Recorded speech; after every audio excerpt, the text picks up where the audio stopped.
नाजरीन सलाम अलैकुम। मैं डॉक्टर निंदर रवि कनाडा से आपकी खिदमत में हाजिर हूँ।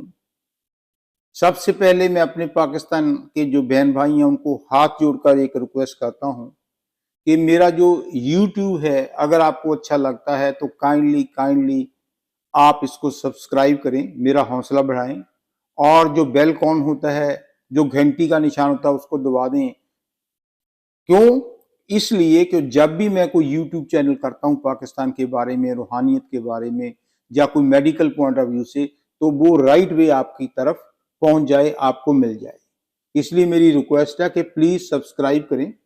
एटलीस्ट ये सोचकर के कनाडा की धरती से आपका कोई भाई रिक्वेस्ट कर रहा है और कोई पर्पज नहीं है, करोगे तब भी अच्छा, ना करोगे तब भी अच्छा। मैं तो बोनस के दिन काट रहा हूं, पता नहीं कब खुदा अल्लाह मुझे बुला ले। और मैं इस बात में बिल्कुल 100% विश्वास नहीं करता कि ये पाकिस्तानी है, ये इंडियन है, ये कनेडियन है, ये अमेरिकन है। हम उस अल्टीमेट पावर के सभी बच्चे हैं, इसको समझने की जरूरत है। बाकी जितना भी हमें डिफरेंस डाला हुआ है कि ये चीना है, ये पाकिस्तानी है, ये इंडियन है, ये सिख है, ये हिंदू है, ये मुसलमान है, ये सब लोगों की क्रिएशन है। हम सब उस खुदा के बच्चे हैं और हमें इंसान बनने की जरूरत है, हमें हमदर्दी की जरूरत है, हमें मोहब्बत की जरूरत है। नफरत खुदा के घर में कबूल नहीं। चलो आज मैं अपने टॉपिक पर आता हूं। आज का जो टॉपिक है वो जो पाकिस्तान की सुप्रीम कोर्ट है, उसके जो चीफ जस्टिस हैं काजी फायज ईसा, उनको मैं बड़े ध्यान से पिछले 10 सालों से स्टडी कर रहा हूं। उनके ऊपर क्या क्या तशद्दुद नहीं हुए, क्या क्या जुल्म नहीं हुए। जब वो, मैं पुरानी बात नहीं करता, जब वो सुप्रीम कोर्ट के जस्टिस भी थे और उनको पता था कुछ लोगों को कि ये एक ना एक दिन चीफ जस्टिस बनेंगे, तो उन्होंने उनके खिलाफ क्या क्या षड्यंत्र नहीं किए। इमरान खान उस टाइम प्राइम मिनिस्टर थे, उन्होंने क्या क्या नहीं उनके खिलाफ किया। जो हमारे वो दांतों के जो राष्ट्रपति हैं कराची से, वो राष्ट्रपति के तौर पर भी उन्होंने क्या क्या उस षड्यंत्र में शामिल नहीं हुए। उन पर कई दोष लगाए, उनके कोशिश पूरी की कि इनको सुप्रीम कोर्ट से निकाल दिया जाए, लेकिन वो ईमानदार हैं भाई साहब। उनके ऊपर खुदा की, अल्लाह की रहमत है। और जो खुदा पर विश्वास करता है, जिसके हाथ सिर के ऊपर खुदा का, अल्लाह का हाथ होता है, उसका दुनिया कुछ भी बिगाड़ नहीं सकती। हाँ, थोड़ा सा हार्ड टाइम आता है। उनके ऊपर कितने केस चले, कितनी इंसल्ट की, उनकी वाइफ की, उनकी बच्चों की, लेकिन उन्होंने खुद हौसला किया, क्योंकि उसमें परमात्मा का, अल्लाह का पूरा अटूट विश्वास है। काजी फायज को वो कभी परवाह नहीं करते।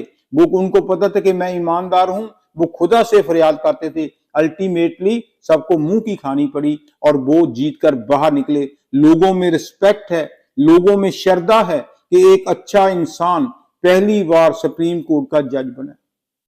सोचकर देख लो कि एक सरपंच हो ना एक गांव का, वो भी अपनी पावर्स नहीं छोड़ता, पावर्स और बढ़ानी चाहता है। लेकिन ये हमारे काजी साहब ही हैं जिन्होंने कहा कि जो बेंच बनते हैं ना, जो हेरा फेरी करते थे इनसे पहले, कि चीफ जस्टिस के पास पावर होती थी, वो अपनी मर्जी का एक बेंच बनाए, 2 बेंच बनाए, 5 बेंच बनाए, 10 बेंच बनाए। 10 का मतलब जो भी उनके साथ जजेस की अंडरस्टैंडिंग होती थी, ग्रुप होती थी, उसी को बनाकर उसके, जब ग्रुप एक है तो डिसीजन भी पता होता था क्या आएगा। ये जस्टिस नहीं थी।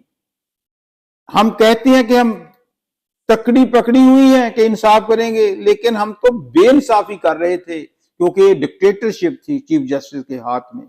जब ये चीफ जस्टिस बने तो इन्होंने कहा नहीं, मैं अपनी पावर्स को डिवाइड करता हूं, मैं अपनी पावर दूसरे जजों को देता हूं। जो सीनियर मोस्ट 2 जज होंगे और एक चीफ जस्टिस, तीनों मिलकर वो बेंच बनाएंगे। चीफ जस्टिस अकेला नहीं बना सकता।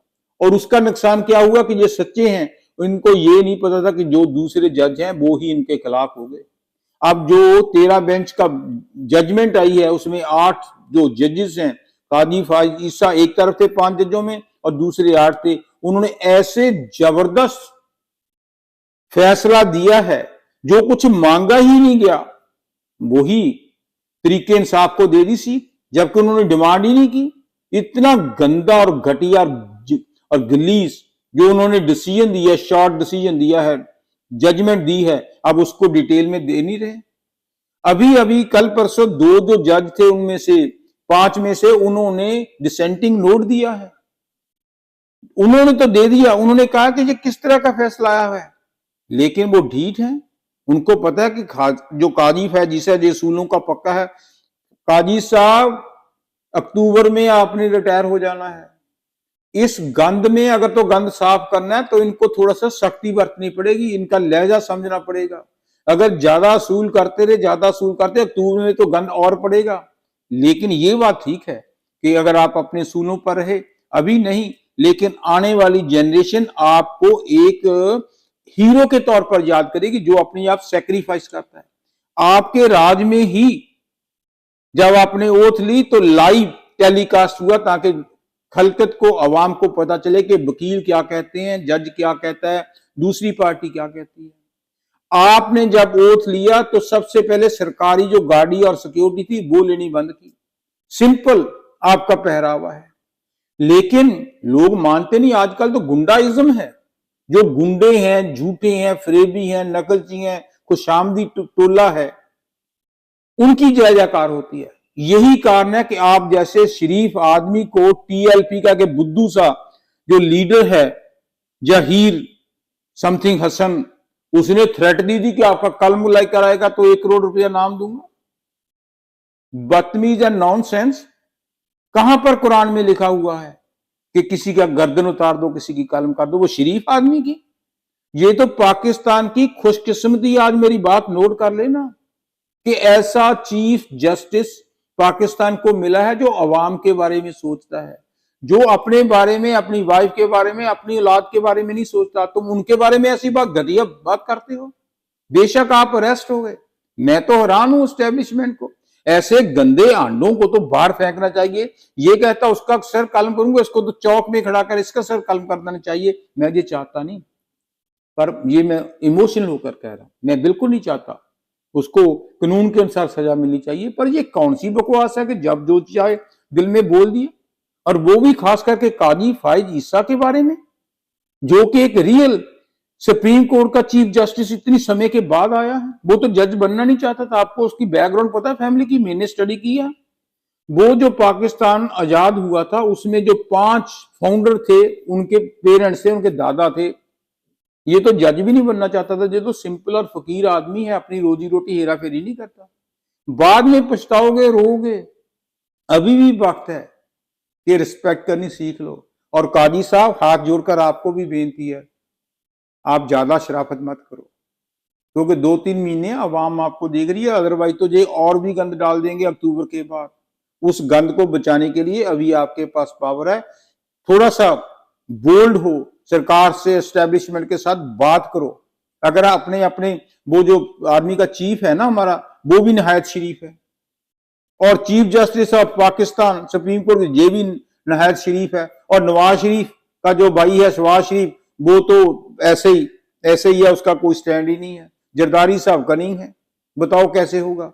मैं रिक्वेस्ट आपको करता हूं, काजी साहब, एस्टेब्लिशमेंट के जो चीफ है, आर्मी के चीफ है, उनसे बात करो। अभी काफी टाइम पड़ा, अभी तो जुलाई हुई है, सॉरी अगस्त हो गया। अगस्त, सितंबर, अक्टूबर, 2 महीने में आप बहुत कुछ गंद को साफ कर सकते हो। अगर अपने अपने ट्रीज के ऊपर बैठे मस्त रहोगे तो वो ट्री कट जाएंगे। बस मेरी यही है कि एक तो सोच समझ कर बोला करें भाई साहब, चाहे टीएलपी वाले हैं या कुछ भी हैं, आप कोई ज्यादा बड़े बदमाश नहीं है। अगर आप किसी का कलम करोगे तो हो सकता है खुदा को पता नहीं क्या मंजूर है आपको, क्या आपके दिन कैसे बुरे आने वाले हैं। सोच समझ कर बोलो। एक अच्छे इंसान को, एक सुलझे हुए इंसान को, एक सच्चे पाकिस्तानी को, एक ईमानदार को, एक सिंपल रहने वाले को ऐसी बातें, बेहुदा बातें करने शोभा नहीं देता। ये बातें खुदा के घर में कबूल नहीं है।